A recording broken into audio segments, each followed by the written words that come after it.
Good morning, folks. It's Tuesday, February 3rd. It's a little after 10 a.m. I think I screwed up. So, I applied for this position through an acquaintance at a medical facility for an IT role. And my car is still in the shop. So, I spoke with their HR department the previous week.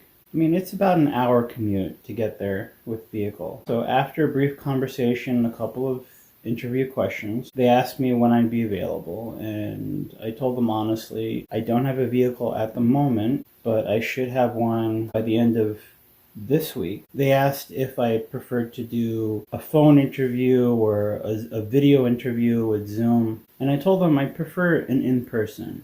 It's more personal. I'd like to talk one-on-one.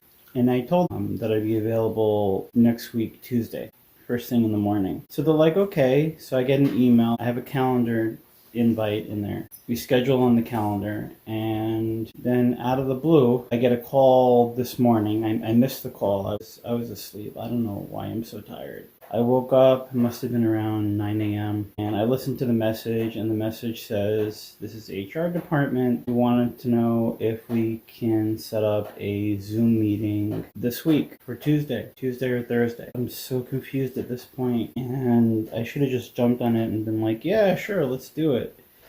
But I called back the HR department, and I'm like, I got this call saying that they wanted to set up a video meeting, but I was under the impression that we had an in-person meeting next Tuesday. And they're like, yeah, well, they're very eager to interview you, and they want to do a video meeting. I'm like, I appreciate that, but I still want to stick with the in-person meeting for next Tuesday. And she's like, okay, I'll let them know. And we ended the call, and now I keep beating myself up over it. I hate video interviews, but at the same time now I'm thinking like I should come off to them as being more flexible. And I feel like I took myself down a peg by not committing to an even sooner interview. I don't have confidence that I'm going to get this job. I highly doubt it's going to happen. I mean, I got no real certifications or diplomas or anything like that. Just a lot of experience. I've been in the IT field since like 2007, the same job, multiple acquisitions. I didn't go anywhere. I stuck it out. Everything I have is basically real, is experience. It was mainly tier 2 level stuff. I was answering phones for customers, helping them fix things over the phone. Occasionally I would remote into their computers and help them out with stuff. I started off working for a DSL internet service company that also did content filtering, and they provided email, and so that's what I originally was working with. And I did that for quite a couple of years, and then the company was bought out, and then all of a sudden I found myself in a telecommunications role. So in addition to all the existing duties that I had, I was also helping people fix their broken phones and issues stemming from voice quality, hotlines. And then I started getting more involved with back-end stuff, terminals, switches, routers, VSLAMs, Calixes, Adtrans, etc. And I was comfortable with that. We had ticketing systems and whatnot. This job that I'm applying for is pretty much an internal help desk role. So like, it's a little different than what I'm used to be doing, but I don't know. I just hope I didn't mess things up. So I'm in communication with the person that helped me get my foot in the door with this job interview. I'm like, look, I got this call. I was under the impression we were set for an in-person, and I prefer in-person. It's more personable.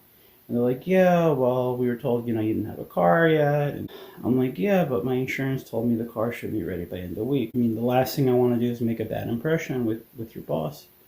And he's like, during the interview, I'm gonna a more neutral tone on this, which is basically him saying like, don't depend on me. I'm just gonna be part of the wallpaper here, and my boss is gonna be making decisions. So, when you get older, you kind of understand the meta messages. You learn to read into them. Because God forbid we talk plain to people. Small update on things that have been going on. My bank account was overdrawn already for my garbage because my balance was low.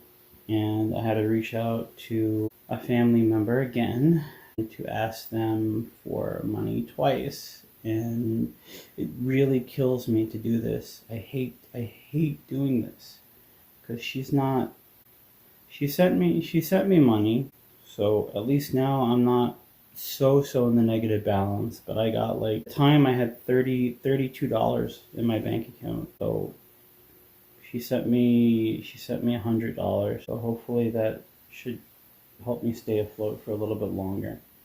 I already did my taxes, so I'm waiting on the tax return back. I should be getting back like I think 200. So I was hoping I would get that before my bank account went into negative.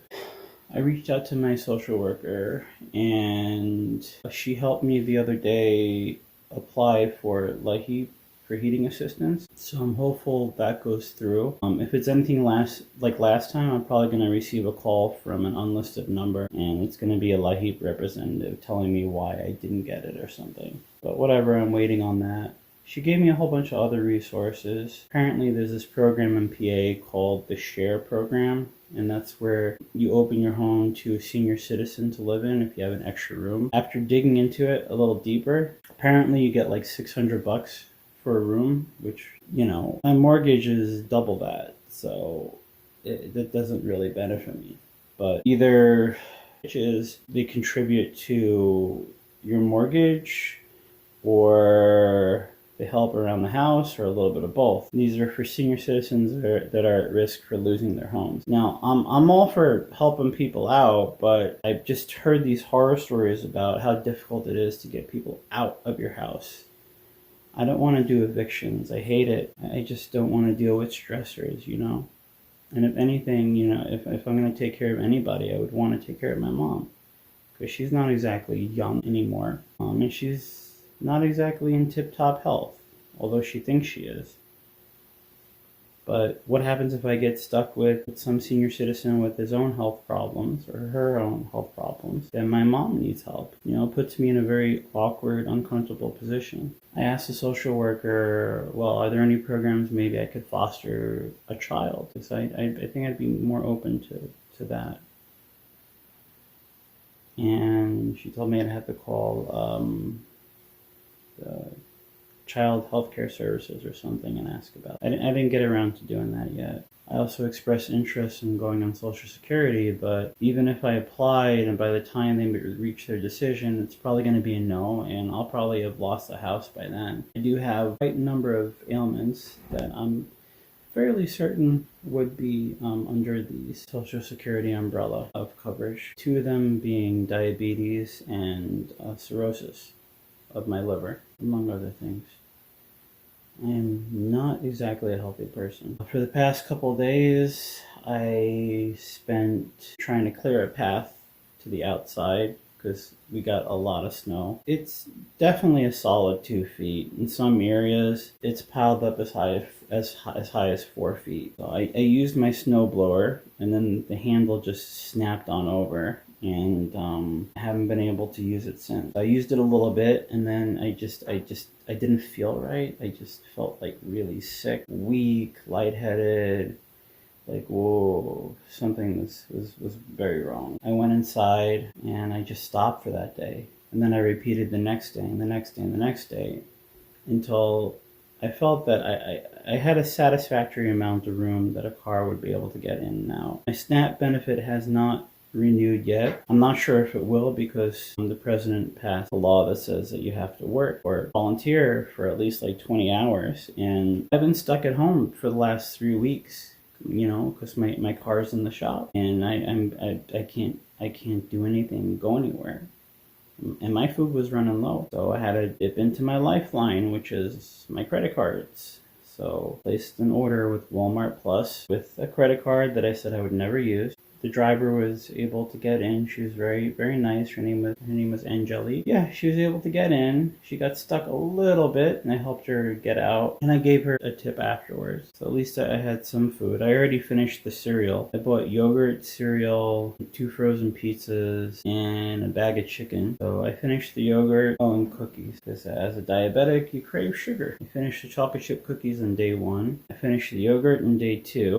And I had the chicken later on. And now I'm left with 2 frozen pizza pies, and the cereal's finished. But yeah, I did reach out to OVR and I explained my situation, that I have an interview set up for what I believed is supposed to be next Tuesday. I asked them if there was any way possible she can set up a mock interview for me with somebody. So she sent a request. I got an email from someone a couple hours later, and we were just communicating with email. It was so weird. And she's like, "You have Microsoft Teams?" I'm like, "No, but I got Google Meet. I have AnyDesk, Zoom." And she's like, "Okay, I'll just call you instead." So set up the mock interview for Thursday. I've been calling a friend of my neighbor's practically every day now, just to check up on him, see how he's doing. And he's been going through some things lately. His pipes froze, so he's been trying to figure out a way how to defrost them and insulate them. He tells me his girlfriend's mom just recently passed away, so they're trying to arrange the wake. I call him every day, and same thing, pipes are frozen. So I called him yesterday, and he's like, he was actually on the road. He was heading over to my neighbor. He was going to pick up a heater, and I'm like, I got a torpedo heater if you want to borrow it. She's like, really? Oh yeah, that'd be great, because when I stop off by what's his face, I never get out of there, and I just don't have the time. I'm like, yeah, sure, it's fine, just bring it back when you're done. He comes over, we test it out, it works. So before he leaves, I tell him, look, I understand your memory isn't the greatest, so I'll send you a text message later to let you know that, hey, you have my heater, and just get back when you're done. He's like, oh, that I'm gonna remember, I'm not gonna forget that. Yeah. Another resource my social worker gave me is for a therapist. I reached out to that agency, and the first thing they asked me is this for medication or is this for therapy? And I told them therapy, and they're like, okay, well, we're going to have to do an intake with a psychiatrist. I'm like, but I already have a psychiatrist. And they're like, it doesn't matter. It's just the way, things are done. I'm like, I wouldn't want to waste the doctor's time because I'm already being seen by somebody else. We set up an appointment and gave me a whole bunch of paperwork to fill out, and I there's like 5 pages worth of information. I fill it out, fails. Do it again, fails. I sign out, sign back in, do it again, fails. And I'm at this for an hour, and at this point I'm pissed off. So I call them up. I'm like, look, I'm trying to fill this out, and I keep getting this error message. It keeps failing. She's like, oh, people aren't able to complete the application, but that's fine. We got most of the information. They're going to ask you questionnaires anyways when you speak with them, so don't worry about it. I'm like, okay, fine. That's the latest update. That's what's been going on with my life. So I'll try to keep you guys more up to date. Signing off.